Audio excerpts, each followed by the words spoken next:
Oke, langsung saja kita mulai acaranya.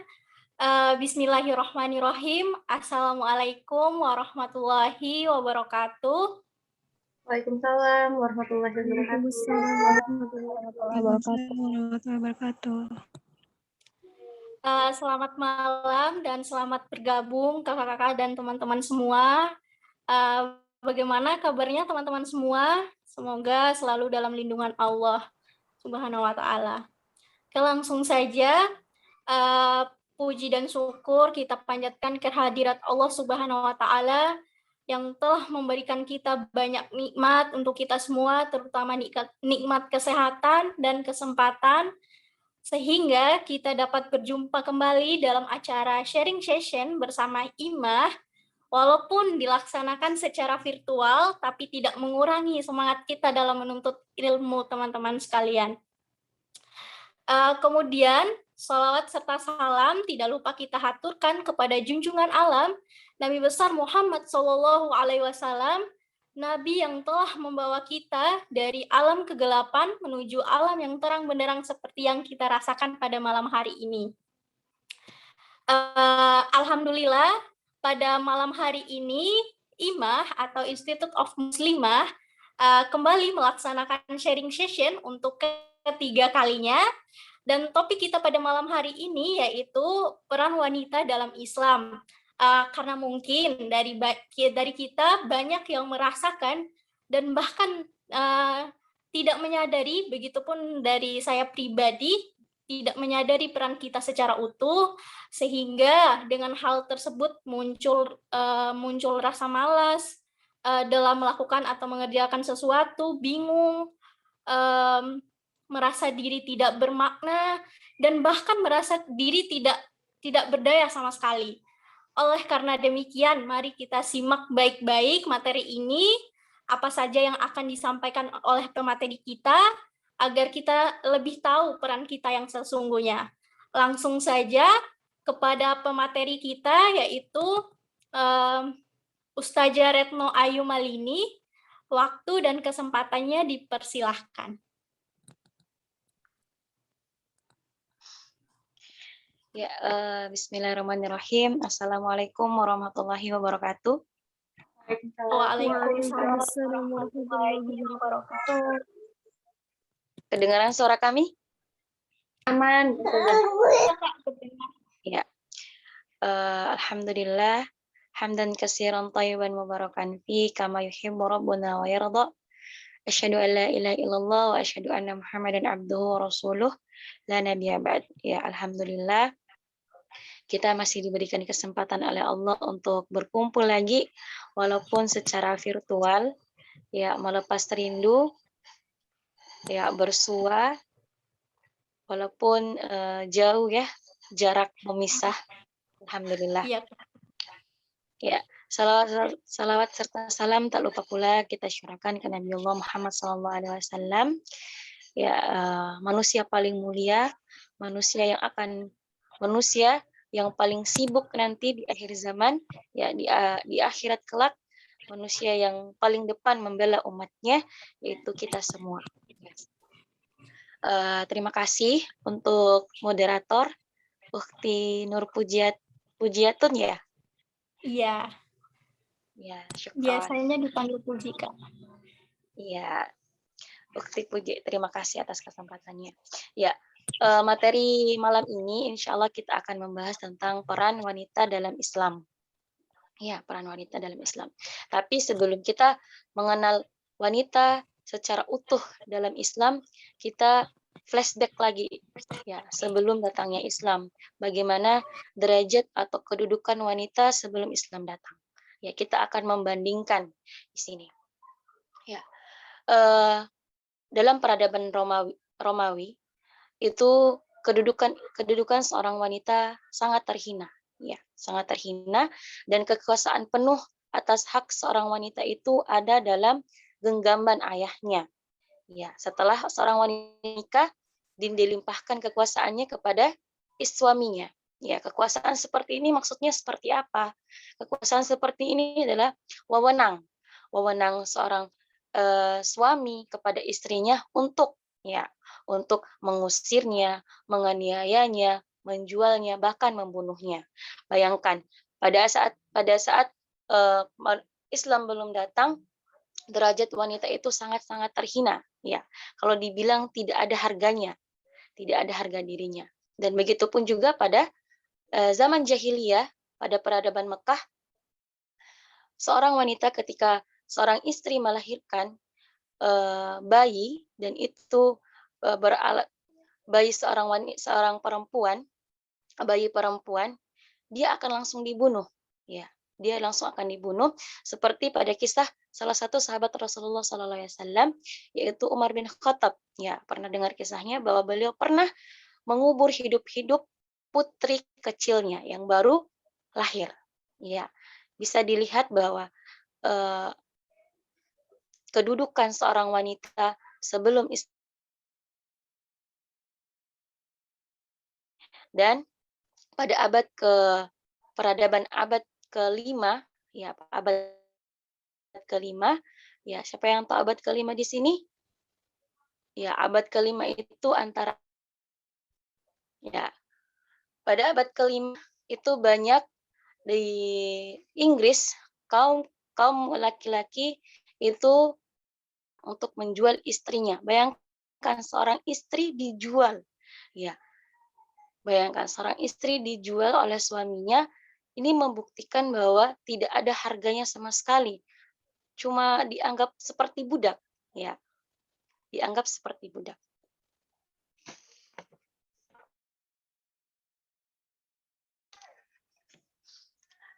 Tapi ketika Islam datang membuat kedudukan wanita menjadi luar biasa. Ya, ketika Islam datang menjadikan kedudukan wanita menjadi luar biasa. Seperti apa? Ya, dalam Islam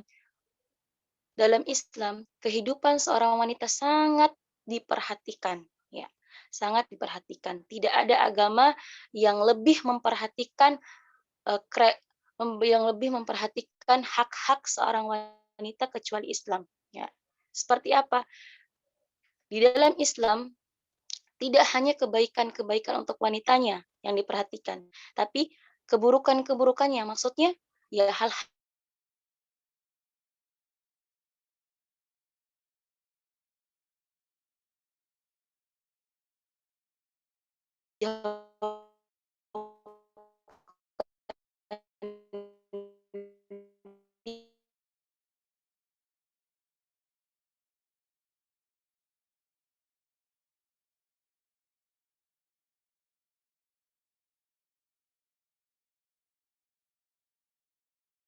barang warisan. Seperti barang warisan. Ketika seorang suami meninggal, maka istrinya akan diwariskannya kepada saudaranya, bahkan anaknya sendiri. Nah, inilah kondisi wanita pada zaman jahiliyah. Dia seperti barang, kalau dibilang mirip dengan budak. Tidak ada harganya. Dan ketika Islam datang, Islam menjunjung tinggi derajatnya, menjadikan dia menjadi pemilik warisan, bukan lagi barang warisan, tapi pemilik warisan. Ya, pada surah An-Nisa ayat 20, ya.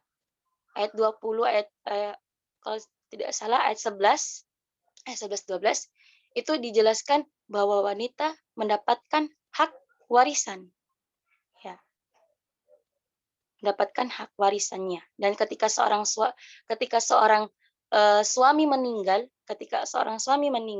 maka istri akan mendapatkan warisannya. Apabila dia memiliki anak, maka dia akan mendapatkan warisan 1/8 dari warisannya.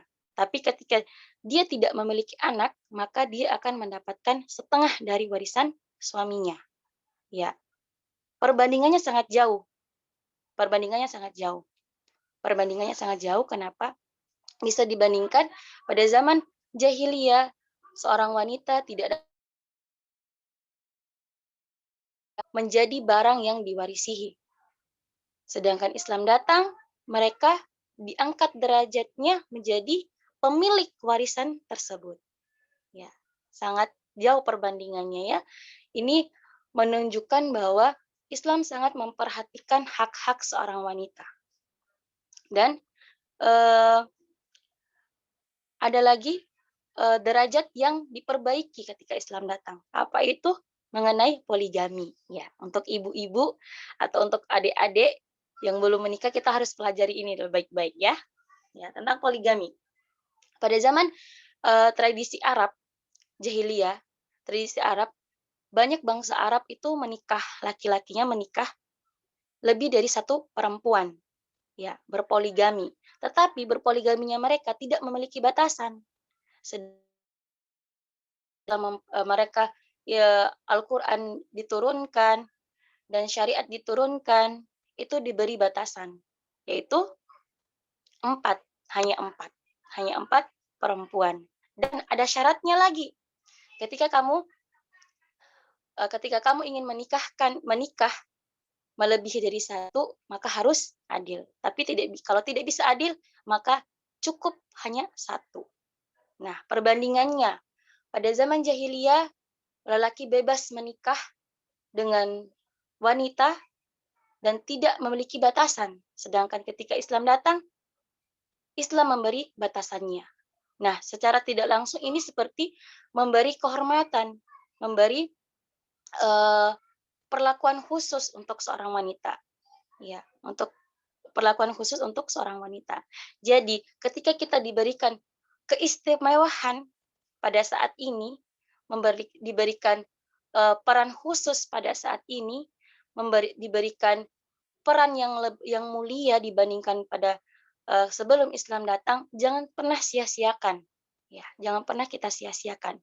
Ya, bagaimana fenomena pada zaman sekarang, yaitu nauzubillah min zalik, ya, kita rela, ya, saudara-saudara kita yang kita lihat lewat media sosial itu tidak lenggok tanpa tahu bahwa perjuangan Islam memperjuangkan harga diri seorang wanita itu sangat besar. Tapi dengan mudahnya dia melalaikan atau tidak menghargai perjuangan itu dan lenggak-lenggok di depan yang bukan muhrimnya demi followers, demi viewers, demi like. Ya, sungguh miris ya kita lihat pada zaman sekarang ketika Islam sudah menjunjung tinggi derajat kita sebagai seorang wanita, ketika Islam sudah menjunjung tinggi peran kita, mengangkat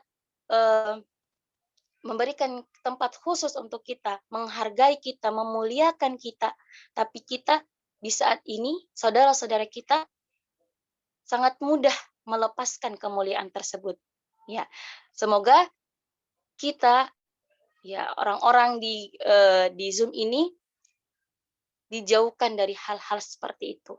Ya, dijauhkan dari hal-hal yang memudahkan mengumbar auratnya di depan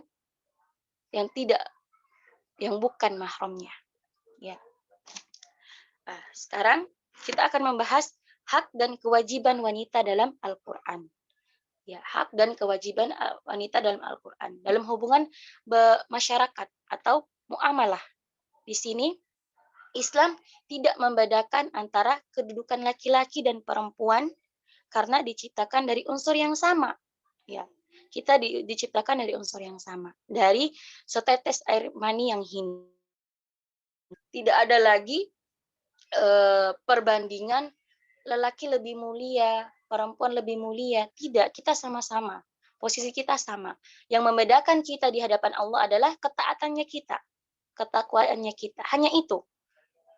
Ya.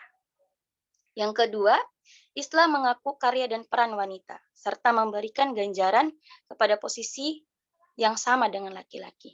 Ya, karena maksudnya ketika kita laki-laki dan perempuan melakukan amal soleh, mereka sama-sama mendapatkan ganjaran, sama-sama mendapatkan pahala. Tidak misalnya ketika laki-laki sholat, perempuan sholat, lelaki dapat mendapatkan pahala lebih banyak. Tidak, pahala sholat mereka tetap mendapatkan pahala sholat. Ya, sama-sama setara pahalanya, tidak membeda-bedakannya. Ya. Adapun yang membedakan di mana salah satu di antara kedua ini lebih melakukan amal solehnya. Hanya itu. Yang selanjutnya, Islam menganggap wanita adalah partner kaum laki-laki. Ya, kita adalah partner kaum laki-laki, bukan apanya. Kita adalah partnernya, kita adalah temannya, bukan bos sama atasan, bos sama karyawan, atasan sama karyawan. Tidak, kita dengan kaum laki-laki adalah partner hidup. Ya, sama-sama membantu, saling membantu satu sama lain.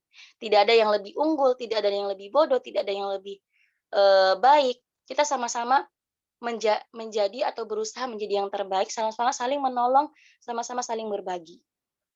Ya, itu adalah Islam tidak membedakan kaum laki-laki dan kaum perempuan. Dan selanjutnya, Islam memberikan kesempatan yang sama antara kaum perempuan dan kaum laki-laki. Seperti apa? Contohnya pendidikan. Ya, pendidikan. Islam memberikan hak yang sama untuk seluruh kaum muslimin, baik perempuan ataupun laki-laki, yaitu pendidikan. Laki-laki berhak menuntut pendidikan, perempuan juga tuh berhak menuntutnya. Ya.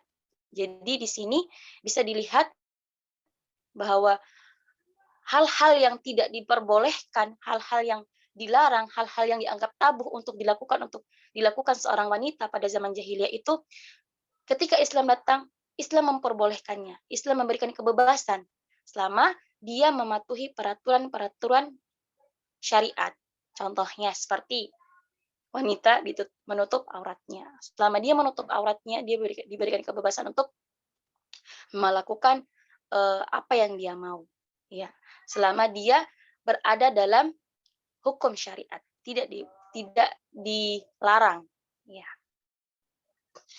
Dan dalam aspek individual, ya, wanita itu adalah aspek individual. Maksudnya dalam aspek menjadi seorang anak, seorang istri, dan seorang ibu. Ya. Insya Allah kita semua akan menjadi seorang istri. Dan insya Allah kita semua akan menjadi seorang ibu. Ingat baik-baik, ibu menjadi madrasah pertama yang akan mengajarkan apa-apa untuk generasinya. Ketika seorang ibu tidak bisa mengajarkan yang terbaik untuk generasinya, jadi bagaimana keadaan generasi selanjutnya? Jadi fondasi pertama adalah seorang ibu, seorang istri. Istri adalah kalau dibilang dalam satu keluarga, istri menjadi juru kunci untuk keharmonisan keluarga tersebut. Ya, ketika seorang istri taat kepada suaminya, ketika seorang istri taat kepada Allah, ketika seorang istri legowo dengan amanahnya, insya Allah keadaan rumah tangganya akan tentram. Dan ketika dia menjadi seorang ibu, apabila dia menjadi seorang ibu, dia mengetahui cara bagaimana dia mendidik, dia mengetahui bagaimana cara dia membesarkan anaknya, insya Allah generasi yang dia besarkan, generasi yang dia didik akan menjadi apa yang seperti dia didik. Ya, ketika seorang ibu ingin menjadikan anaknya hafiz Quran, ya otomatis dia akan selalu mendampingi anaknya dalam menghafalkan Al-Quran. Ya, peniru terbaik adalah anak-anak kita. Jadi berikan contoh yang terbaik juga untuk anak-anak kita nanti. Apalagi seorang ibu menjadi tempat orang pertama yang akan menjadi tempat mengadu untuk anak-anaknya. Jadi seorang ibu itu adalah jaminan, bisa dibilang kedudukannya mulia, kedudukannya paling istimewa. Karena kenapa? Karena apabila ibunya baik, insya Allah generasinya juga akan baik. Ya, jadi untuk kedepannya kita sebagai seorang wanita yang mengetahui peran kita seperti apa, kondisi kita sebelumnya seperti apa, jangan pernah menyia-nyiakan hal ini. Menyia-nyiakan bagaimana Islam memperjuangkan kedudukan seorang wanita untuk menjadi mulia. Jangan sampai kemuliaan yang kita dapat, kemuliaan yang diberikan kepada kita, kita lalaikan, kita buang saja. Hanya untuk like, ya, para penontonnya kita, hanya untuk viewers, para penontonnya kita, hanya untuk followersnya kita. Jangan sampai. Nauzubillah min zalik. Jadi semoga kita dijauhkan dari hal-hal seperti itu. Nah, inilah peran seorang wanita.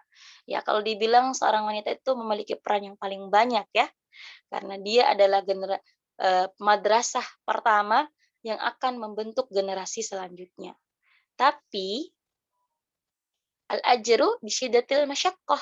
Pahala itu adalah tergantung dari masalah yang dia dapat. Cobaan yang dia dapat, tantangan hidup yang dia dapat. Jadi kalau ingin mendapatkan pahala yang lebih banyak, ya ambil tantangan yang lebih banyak lagi. Ya. Kalau ingin mendapatkan pahala yang lebih banyak, kemuliaan yang lebih banyak, jadi kita harus mengambil tantangan yang lebih banyak lagi. Nah, di sini dan juga jangan merasa bahwa banyak banget sih perannya, capek deh. Banyak sih aturannya, capek deh. Enggak, sebenarnya aturan dalam Islam itu sebenarnya itu mempermudah wanita. Ya, bayangkan ketika hanya 2 syarat seorang wanita bisa masuk surga. Pertama, ketika dia bisa menjaga kehormatannya, ya, dan ketika dia bisa taat kepada suaminya. Betapa mudah seorang wanita itu masuk surga. Seorang istri masuk surga. Ya, hanya 2. Ya, ketika dia bisa menjaga kehormatannya dan ketika dia bisa menjaga taat kepada suaminya. Nah, bisa dibilang jalan wanita masuk surga itu sangat mudah. Jadi jangan mempertaruhkan jalan ini demi dunia saja, karena tujuan kita adalah akhirat. Tujuan akhir kita adalah surganya Allah. Ya. Tujuan akhir kita adalah surganya Allah. Tujuan akhir kita membawa keluarga kita itu untuk selalu membawa keluarga kita menuju pintu surganya Allah. Jadi, walaupun tugas kita banyak, peran kita banyak, insya Allah, Allah akan selalu, tidak ada yang sia-sia di hadapannya Allah, sekecil apapun itu. Ya, semangat untuk para muslimah, jadikan diri kita menjadi muslimah yang baik, istri yang soleha untuk suami kita, dan ibu yang soleha untuk anak-anak kita. Ya, peran ini memang peran berat, tapi jangan pernah bilang kalau perang ini memang berat.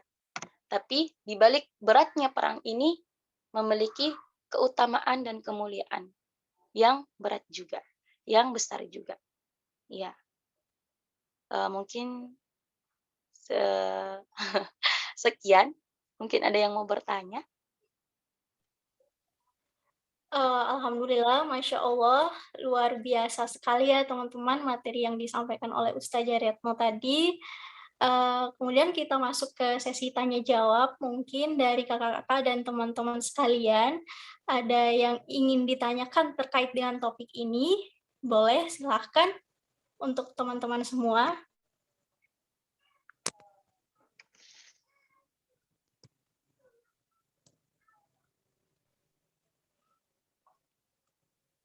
Apakah dari kakak? Gimana, Kak? Saya mau bertanya sedikit. Siapa tuh? Oh ya, silahkan, Kak. Ya, baik. Assalamualaikum warahmatullahi wabarakatuh. Waalaikumsalam. Ya, jazakallahu khair atas kesempatan yang diberikan oleh moderator. Perkenalkan, saya Atika Zahro. Alhamdulillah bergabung lagi ya dengan IMA. Masya Allah, luar biasa ya teman-teman dari IMA mengadakan kajian. Dan alhamdulillah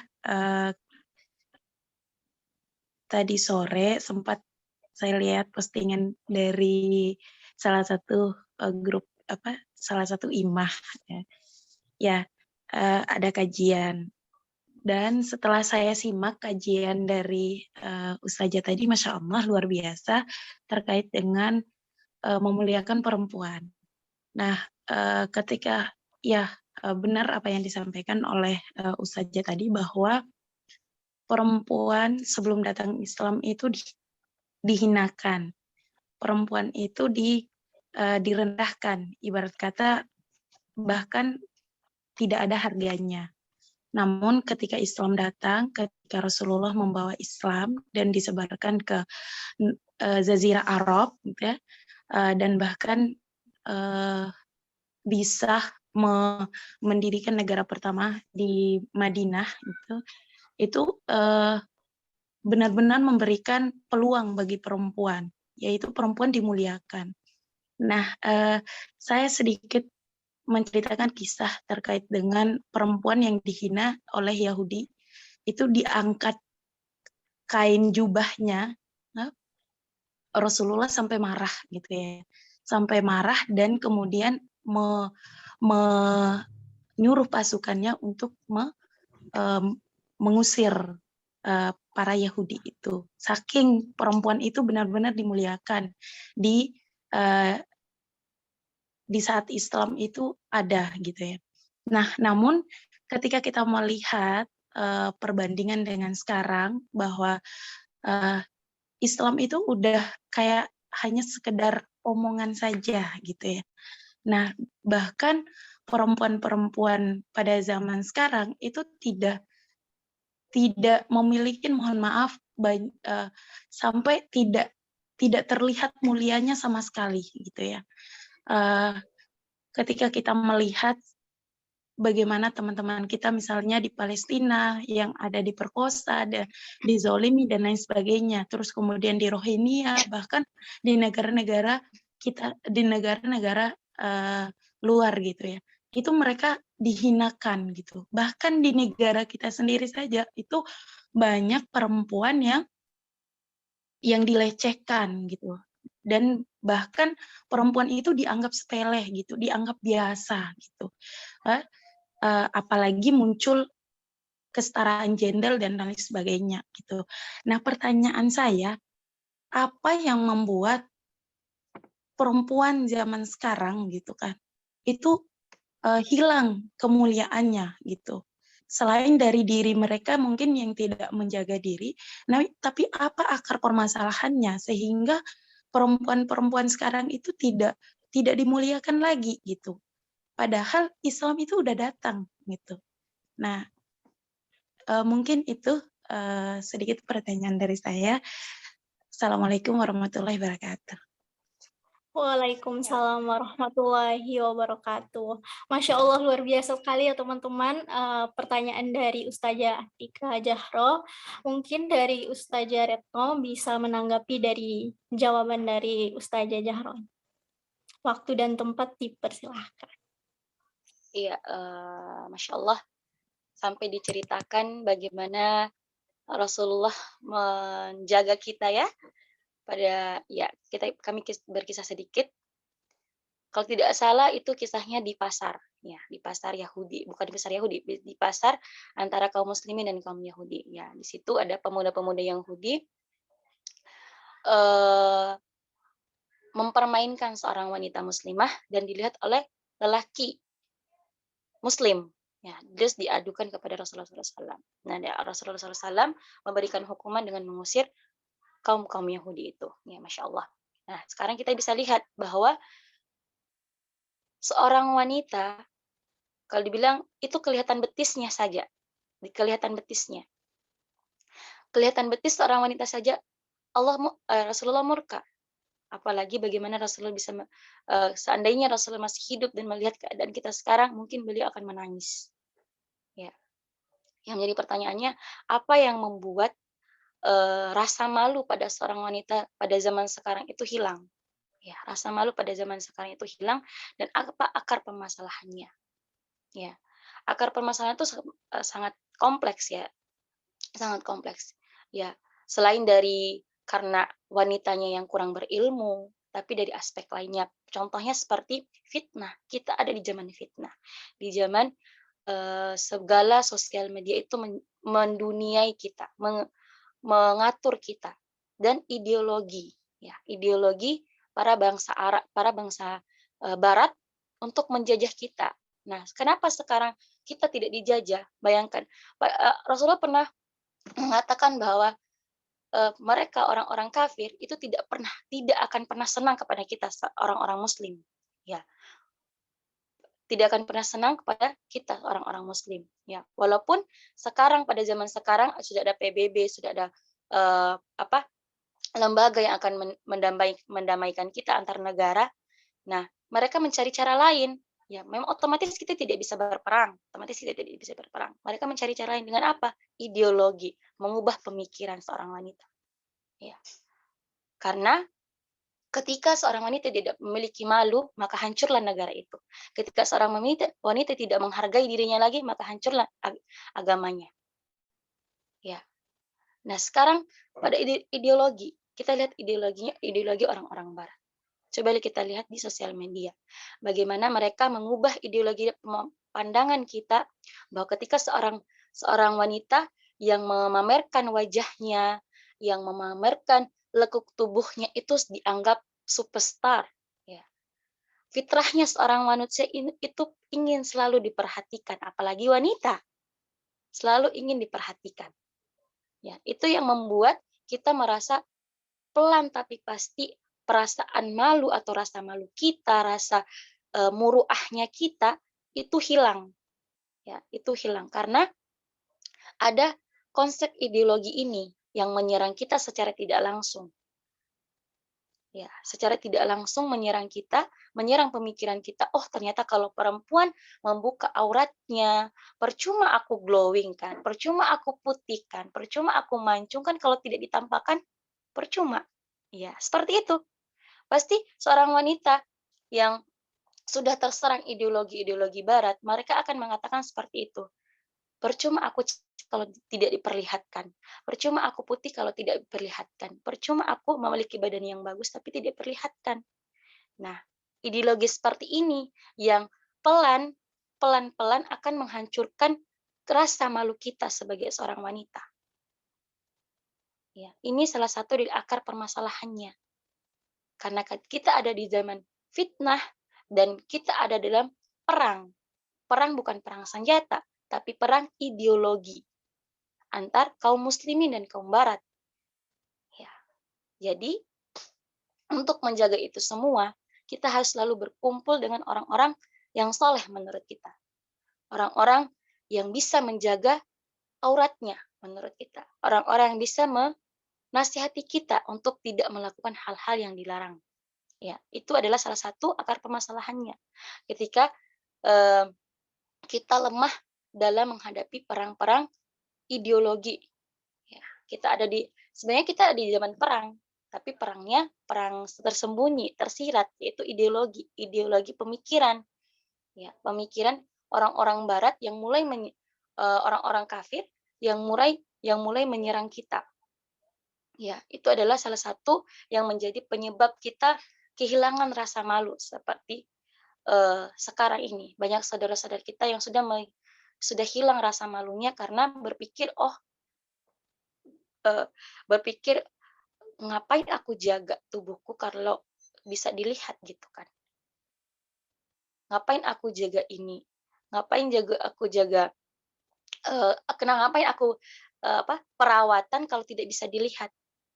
Buat apa? Percuma dong putih kalau nggak bisa dilihat. Percuma dong aku cantik kalau nggak bisa dilihat. Padahal kecantikannya kita, glowingnya kita, bagus badannya kita, itu seharusnya untuk orang-orang yang berhak untuk kita. Orang-orang yang berhak untuk kita. Bukan orang-orang yang tidak berhak. Jadi kalau kita membandingkan diri kita dengan kata percuma dong cantik, percuma dong ini. Jadi kita kalah dong dengan permen. Ya, kita kalah dengan permen. Bukankah semakin bagus bungkusan permen akan semakin manis di dalamnya? Ya, kita ibaratkan kalau semakin cantik bungkusan permen, semakin bagus bungkusan permen, pasti di dalamnya juga akan semakin manis. Jadi kalau permen itu terbuka, pasti ada debu-debu yang akan menghinggapinya, akan kotor, akan hilang keindahannya, akan hilang kemolekannya. Ya, Jadi kita harus menjaga diri kita sebaik mungkin, ya, menjadi kado terindah, ya, menjadi kado terindah, menjaga diri kita sebaik mungkin, menjadi kado terindah untuk orang-orang yang berhak untuk kita. Ya, kurang lebih seperti itu ya, Dek, tentang akar permasalahannya, yaitu dengan adanya perang ideologi antar kaum kafir dan kaum muslimin. Mungkin bisa dipahami? Masya Allah, luar biasa sekali tanggapan dari Ustazah Retno. Apakah dari Ustazah Atiko ada tanggapan lagi atau bagaimana? Oh, nggih, terima kasih. Jazakallah khair atas jawabannya. Saya. Mungkin dari, oh ya, baik, terima kasih juga Kak. Mungkin dari kakak-kakak atau teman-teman yang lain ada yang mau ditanyakan? Assalamualaikum, Oh izin ya, menambah. Oh iya. silahkan Kak Ika Suciwati. Bismillahirrahmanirrahim. Assalamualaikum warahmatullahi wabarakatuh. Sebelumnya terima kasih banyak. Kali kedua mengikuti kajian dengan Imah dan lagi-lagi sangat bermanfaat. Mungkin sedikit menanggapi atau menambahkan pertanyaan dari Mbak Zahro tadi terkait akar permasalahannya. Jadi kalau menurut saya benar sih tadi yang disampaikan sama Ustazah Retno bahwa permasalahannya tuh kompleks sekali. Kadang saya sebagai perempuan juga ngerasa sedih tiap kali ada kasus pelecehan atau kasus pemerkosaan. Selalu lagi-lagi yang disalahkan perempuan gitu. Harusnya kamu begini, begini, begini. Walaupun sebenarnya betul kita harus menjaga diri, kita harus menutup aurat. Tetapi seharusnya narasinya itu lebih seimbang bahwa ini adalah tanggung jawab kita semua. Bukan hanya tanggung jawab perempuan, tetapi juga tanggung jawab laki-laki. Menurut saya, cobaan itu bukan hanya bagi perempuan, sama seperti puasa misalnya. Ketika kita puasa, ingin makan itu kan nafsu, iya kan? Begitupun bagi laki-laki. Saya paham bahwa keinginan untuk melakukan hal tersebut yaitu adalah hal yang manusiawi, itu hormonal gitu. Sama seperti puasa. Ketika kita puasa, kita diuji untuk mengendalikan nafsu kita, yaitu untuk makan dan minum. Harusnya itu juga diberlakukan di kehidupan sehari-hari. Kita harus bisa menahan nafsu tersebut, gitu. Terus yang kedua, menurut saya juga ini berkaitan dengan hukum yang diberlakukan, gitu. Seperti yang kita tahu, hukuman bagi para pelaku pelecehan seksual saat ini misalnya di Indonesia masih sangat ringan ya. Dulu kita tahu ada hukuman kebiri, tetapi saat ini tidak diberlakukan lagi karena adanya HAM. Menurut saya kalau emang mau mikirin HAM ya harusnya hak asasi bagi perempuan juga ditegakkan gitu. Karena saat ini justru terlalu tumpang tindih. Perempuan juga takut untuk melapor jika dilecehkan misalnya karena balik lagi narasinya akan tetap menyalahkan perempuan gitu. Jadi kalau misalnya mau mikirin akar permasalahan sih seharusnya kita melihat di perspektif yang jauh lebih luas gitu. Ini kompleks permasalahannya dan kalau kompleks yang disalahkan tentu bukan hanya perempuan. Jadi kita harus bekerja sama, perempuan, laki-laki, pemerintah, hukum, semuanya harus bahu-membahu bagaimana caranya kita bisa menyelesaikan permasalahan ini karena kasihan perempuan gitu. Kadang-kadang nanti kalau kita tidak menyelesaikan permasalahannya saat ini, permasalahan tersebut akan terus berlanjut. Bisa jadi nanti anak-anak kita yang menjadi korban. Iya kan? Gitu. Bisa jadi ketika anak-anak kita menjadi korban, sudah jadi korban, disalahin lagi gitu. Jadi kita harus membangun narasi yang seimbang dan harus bahu-membahu. Jadi kalau menurut saya sih seperti itu permasalahannya. Kalau di konteks negara lain saya kurang tahu ya seperti apa sistem yang diberlakukan, tetapi mungkin ketika kita memiliki narasi yang lebih seimbang akan lebih adil gitu bagi seluruh pihak gitu. Terima kasih banyak kesempatannya. Assalamualaikum warahmatullahi wabarakatuh. Waalaikumsalam warahmatullahi wabarakatuh. Masya Allah, luar biasa sekali tambahan dari Kak Ika Suciwati. Terima kasih banyak Kak. Mungkin dari teman-teman yang lain ada yang mau bertanya? Boleh Oh saya ya, tanggapi sedikit? oh ya, boleh. Iya, jazakallah khair katsir atas tambahan dan jawaban dari Ustazah dan Uti Ika ya tadi, Masya Allah. Ya, benar sekali apa yang disampaikan oleh Uti Ika dan Ustazah tadi, itu Ustazah Retno, bahwa ketika kita melihat akar permasalahan, maka kita harus melihat secara kompleks. Ya, benar apa yang disampaikan bahwa permasalahan ini bukan hanya dilihat dari aspek perempuannya saja, namun kita harus melihat dari aspek aturannya gitu. Bagaimana aturan yang ada sekarang gitu. Lihat saat ini gitu ya di desa kita sekarang aja gitu ya, yang kemarin pernah viral, yang minggu lalu pernah viral itu terjadi pelecehan terhadap perempuan SMP, dilecehkan oleh 4 siswa gitu ya. Nah, dengar kabar beritanya bahwa perempuan itu tidak mendapatkan keadilan sama sekali gitu ya. Hukuman yang diberikan kepada laki-laki, 4 laki-laki ini tidak masuk akal gitu ya. Mereka meringankan gitu atas alasan bahwa mereka itu masih umurnya di bawah umur gitu. Padahal ada sebagian yang udah umurnya udah remaja gitu kan. Nah, jadi ketika kita melihat aturan yang ada sekarang itu timpan tindih gitu loh. Timpan tindih yang dimana padahal di dalam Al-Quran itu sebenarnya udah jelas gitu. Hukum kebiri itu sebenarnya diambil dari Al-Quran juga gitu kan. Ya salah satu contoh gitu, misal pelecehan seksual gitu. Pelecehan seksual itu dalam Al-Quran itu ada gitu. Misalnya, simpelnya, misalnya tentang pencurian gitu. Pencurian itu dipotong tangan gitu. Nah, tapi pencurian seperti apa dulu? Nah, ini terkadang orang menganggap hukum yang ada di dalam Al-Quran itu terlalu ngeri gitu. Terlalu menakutkan. Padahal ada aturan-aturannya gitu. Ada ketentuan-ketentuannya sehingga diberlakukan aturan itu gitu. Nah, tapi sekarang tidak diberlakukan atas dasar HAM tadi gitu. Tapi HAM juga ini tidak diberlakukan secara merata gitu kan. Yang katanya demokrasi dari rakyat untuk rakyat dan akan kembali ke rakyat, tapi itu tidak diterapkan gitu ya. Nah, dan juga kalau dikatakan perempuan harus ini dong, maksudnya ada aturan tersendiri. Sebenarnya udah diatur di dalam undang-undang juga gitu tentang perlindungan anak, tentang perlindungan perempuan gitu kan. Tapi itu tidak memberikan efek sama sekali gitu. Nah, jadi ini semua sebenarnya letaknya itu karena Al-Quran dan As-Sunnah itu tidak diterapkan sebenarnya gitu. Nah, mungkin itu sedikit sanggahan dari saya. Assalamualaikum warahmatullahi wabarakatuh.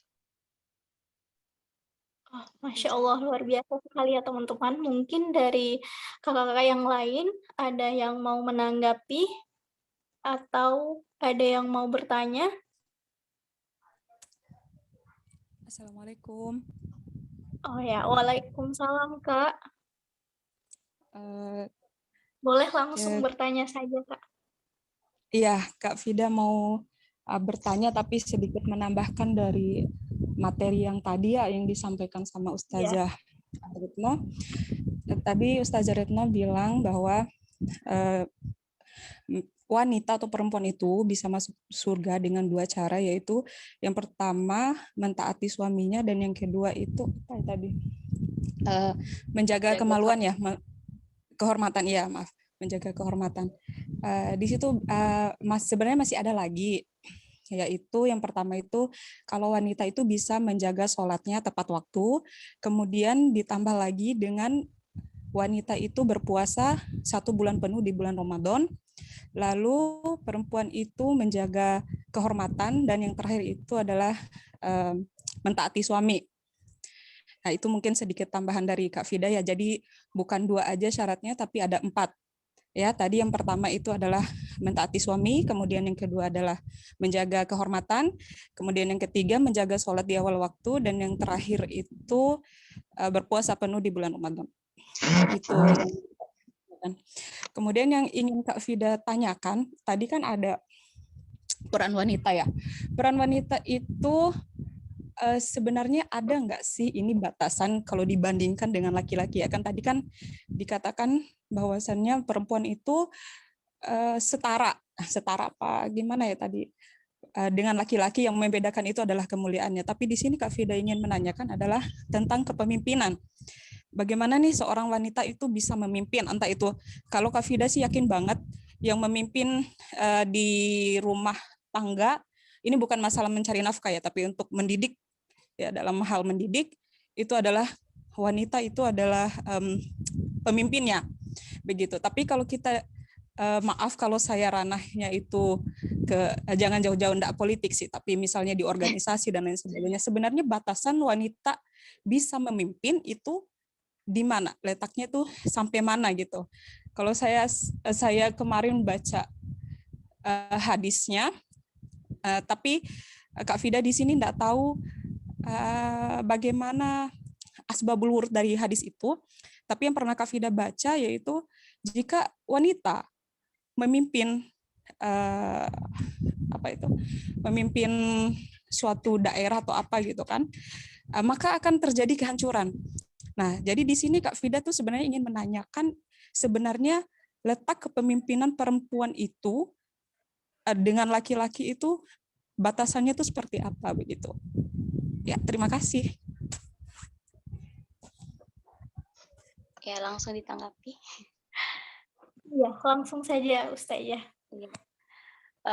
Menurut kami secara pribadi ya Kak, memang dalam hadis dikatakan bahwa ketika seorang wanita memimpin suatu negara atau suatu daerah, pasti daerah tersebut akan hancur. Ini maksudnya yang kami ketahui, selama masih ada laki-laki yang berhak untuk memimpin negara itu, kenapa tidak gitu? Karena dalam hal kepemimpinan lelaki lebih derajatnya agak sedikit lebih tinggi dibandingkan perempuan, seperti itu. Nah, kalau memang tidak ada laki-laki yang bisa dijadikan pemimpin yang soleh, yang menurut agama dia berhak untuk menjadi pemimpin tapi dia tidak ada, ya otomatis kita akan kembali ke perempuan yang mendapatkan atau yang sudah mencapai titik di mana dia bisa menjadi seorang pemimpin. Ya, menurut kami seperti itu. Bagaimana Kak Fida? Atau Berarti kurang paham? Paham, Dek. Berarti di sini maksudnya tidak sama sekali wanita itu langsung setara dengan laki-laki ya gitu. Jadi memang ada batasan-batasannya, bahwasannya kalau memang masih ada laki-laki, berarti memang laki-laki itu lebih diprioritaskan gitu ya. Berarti tidak langsung merata sama banget gitu laki-laki dan perempuan itu. Ya, kami Begitu, Dek. contohkan sebagai Afwan Kak Fida, potong sedikit ya. Iya. Kami contohkan seperti sholat berjamaah Kak Fida. Dalam syariat sholat berjamaah, ketika seorang pemimpinnya, seorang imamnya itu laki-laki, dia lebih didepankan safnya dibandingkan makmumnya. Ketika dia menjadi imam. Ya, tapi ketika seorang perempuan menjadi imam, safnya disetarakan dengan makmumnya. Paham Kak Fida? Nah, ini membuktikan bahwa bahwa laki-laki yang berhak untuk menjadikan dirinya sebagai pemimpin, sebagai imam, itu memang memiliki derajat yang sedikit lebih tinggi dibandingkan perempuan, begitu. Paham Kak Fida? Oke. Paham ya, makasih ya. Syukuran pertanyaannya Kak. Masya Allah, luar biasa sekali ya pertanyaan maupun tanggapan dari Ustazah, baik dari Kak Rija maupun Ustazah Retno. Terima kasih banyak kakak-kakak semua. Kemudian mungkin dari teman-teman yang lain ada yang ingin ditanyakan atau mau sharing, boleh banget teman-teman semua.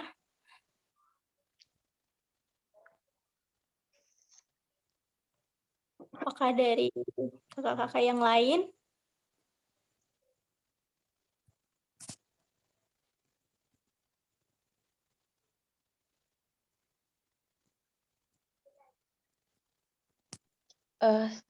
Mungkin saya sedikit bisa lagi. Oh ya, dari Kak. Iya.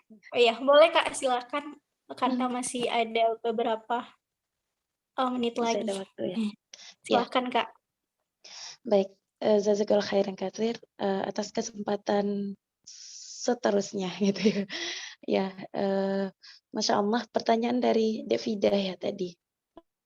Luar biasa terkait dengan apakah perempuan itu bisa memimpin gitu ya sebuah negara atau sebuah wilayah gitu ya. Nah, ketika dia menjadi seorang pemimpin, apakah itu akan dikatakan setara atau sejajar dengan laki-laki gitu ya.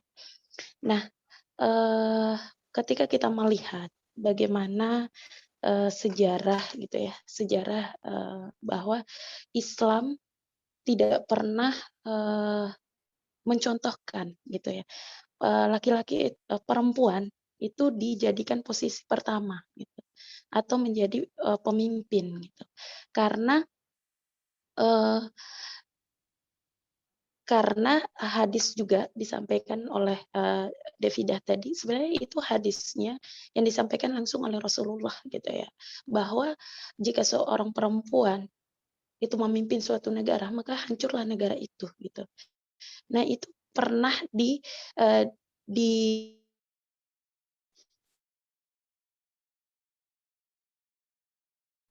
ya Ratu Bilqis ya kalau nggak salah, ini bisa dikoreksi ya, itu memimpin suatu negara dan negara itu hancur gitu ya. Nah, artinya apa? Bahwa perempuan itu bukan ini ya, kurang tepat gitu. Bukan tidak layak, tapi kurang tepat ketika dia menjadi seorang pemimpin gitu. Nah, lalu kenapa bisa ada 45% gitu di negara kita itu harus perempuan itu harus menjadi pemimpin gitu.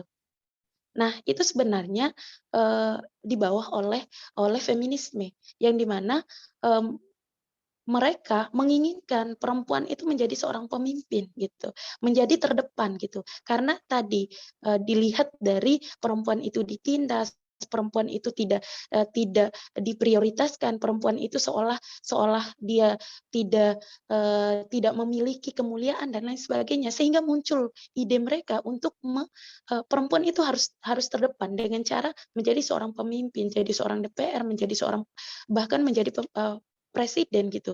Nah, tapi kita lihat bagaimana kodratnya perempuan gitu. Nah, ketika perempuan itu menjadi seorang pemimpin itu kalau dikatakan bahkan Imam Syafi'i ketika beliau disematkan menjadi seorang gubernur, itu beliau menolaknya gitu. Kenapa? Karena menjadi seorang pemimpin sangatlah besar tanggung jawabnya gitu. Nah, apalagi seorang perempuan yang dimana memiliki tanggung jawab besar terhadap keluarganya gitu, memiliki tanggung jawab besar terhadap anak-anaknya, terhadap menjadi ummu warabatul bait gitu. Nah, itu akan melalaikan mereka gitu sebagai ummu warabatul bait tadi gitu ya. Nah, jadi itu yang membuat perempuan itu tidak kurang tepat ketika dia menjadi seorang pemimpin, akan melalaikan kewajiban mereka. Walaupun ada perkataan mengatakan ya kalau misalnya kewajibannya terpenuhi, terus kemudian ya sah-sah saja dia menjadi seorang pemimpin. Itu kenyataannya tidak akan bisa gitu.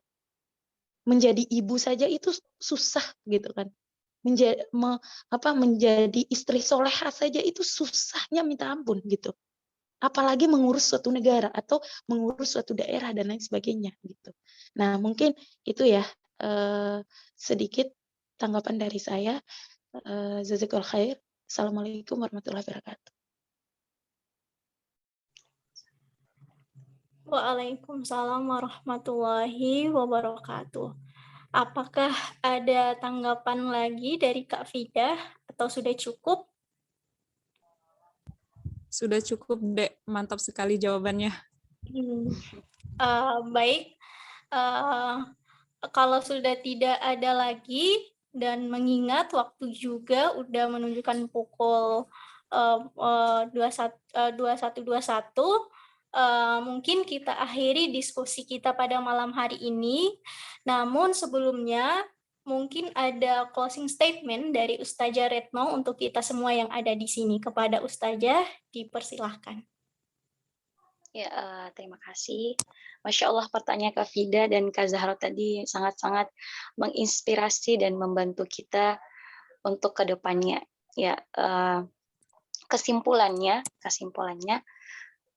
kita lihat pada zaman sekarang. Kesimpulannya yang paling penting adalah bagaimana kita menjaga peran kita, kedudukan kita sebagai wanita di dalam Islam, dan kedudukan kita menjadi wanita dalam kehidupan sosialnya kita, ya. Dan melihat bagaimana perkembangan zaman. Jangan sampai perkembangan zaman ini melalaikan kita dalam peran kita sebagai wanita yang sesungguhnya, yang menurut aturan-aturan Islam, ya. Dan senantiasa menjaga kehormatan kita, muru'ahnya kita sebagai seorang wanita yang memang harus dijaga, yang memang sudah diangkat derajatnya, jadi kita harus menjaga kemuliaan yang sudah terpatri dalam diri kita, ya, kita harus menjaga kemuliaan tersebut, ya. Mari sama-sama kita menjaga kemuliaan tersebut dengan menjadi atau mencari teman-teman yang soleh dan yang solehah untuk kita, mencari teman-teman yang bisa menasihati kita, mencari teman-teman yang bisa menjadikan kita atau berpegang teguh, menggenggam tangan kita di saat kita jatuh, di saat kita jauh dari Allah, dan mengingatkan kita untuk selalu taat kepada Allah Subhanahu wa taala. Ya, semoga para muslimah yang hadir di sini itu menjadi atau menjaga sebaik mungkin peran kita di dalam Islam. Kedudukan seorang wanita yang sesungguhnya kita harus menjaganya dengan sebaik-baiknya. Ya, dan ada lagi informasi, ya. Tadi kemarin kami sempat diskusi dengan Ummu Maryam tentang program IMA, ya, khusus kader IMA. Insya Allah teman-teman IMA, anggota IMA, insya Allah akan ada tahfiz weekend, ya, tahfiz weekend online yang akan diselenggarakan oleh IMA, ya, yang insya Allah kami yang menjadi pendengar bacaan-bacaan Al-Qur'annya, ya, mendengar hafalan-hafalannya, insya Allah akan bertepatan pada setiap malam Ahad, ya. Kalau malam Ahad dan kita orang-orang lain berkumpul dengan teman-temannya, berkumpul dengan pasangan-pasangannya, ya, kita berkumpul dengan Al-Qur'an, ya, membaca surat cinta Allah untuk kita, ya.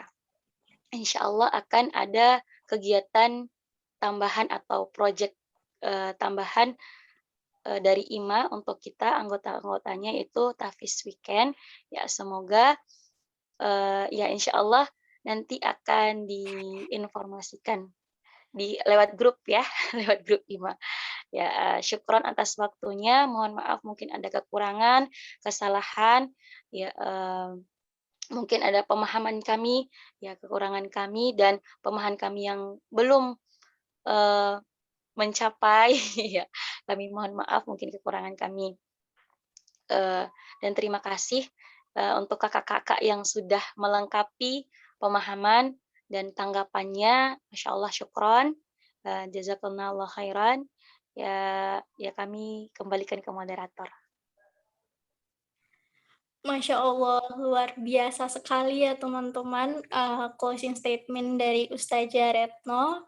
Jadi intinya kita itu harus menjaga peran dan kedudukan kita sebagai seorang muslimah. Kurang lebih seperti itu ya tadi. Kemudian terima kasih untuk kakak-kakak dan teman-teman semua yang sudah meluangkan waktunya dari sesi awal sampai sesi akhir. Dan terima kasih juga kepada pemateri kita yang luar biasa pada malam hari ini atas ilmunya. Dan semoga apa yang kita dapatkan pada malam hari ini bermanfaat untuk diri kita dan bisa kita aplikasikan dalam kehidupan kita sehari-hari. Dan semoga sharing session ini menjadi pematik untuk kita lebih banyak lagi mencari ilmu di luar forum agar pemahaman kita lebih utuh. Dari saya mohon maaf apabila ada salah kata dalam membersamai acara. Saya pamit undur diri. Wabillahi taufik wal hidayah. Wassalamualaikum warahmatullahi wabarakatuh. Terima kasih teman-teman semua. Namun sebelumnya kita masuk ke sesi foto bersama dulu. Teman-teman semua mungkin yang tidak berhalangan bisa mengaktifkan kameranya terlebih dahulu. Ayo teman-teman. Aktifkan kameranya sebentar saja sebagai dokumentasi kita untuk sharing session ketiga ini.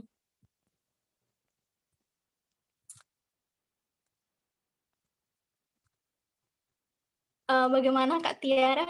Soalnya saya pakai HP jadi tidak bisa screenshot. Oke, saya hitung ya. 1, 2, 3. Siap. Oke, sudah. Terima kasih banyak teman-teman semua, kakak-kakak semua yang ada di sini atas telah meluangkan waktunya. Sampai ketemu lagi di acara sharing session berikutnya bersama Ima. Terima kasih banyak kakak-kakak semua dan teman-teman semua yang ada di sini. Terima kasih banyak, Ji. Luar biasa. Kak Fida, Terima kasih terima kasih banyak. Sampai jumpa. Assalamualaikum warahmatullahi wabarakatuh. Waalaikumsalam warahmatullahi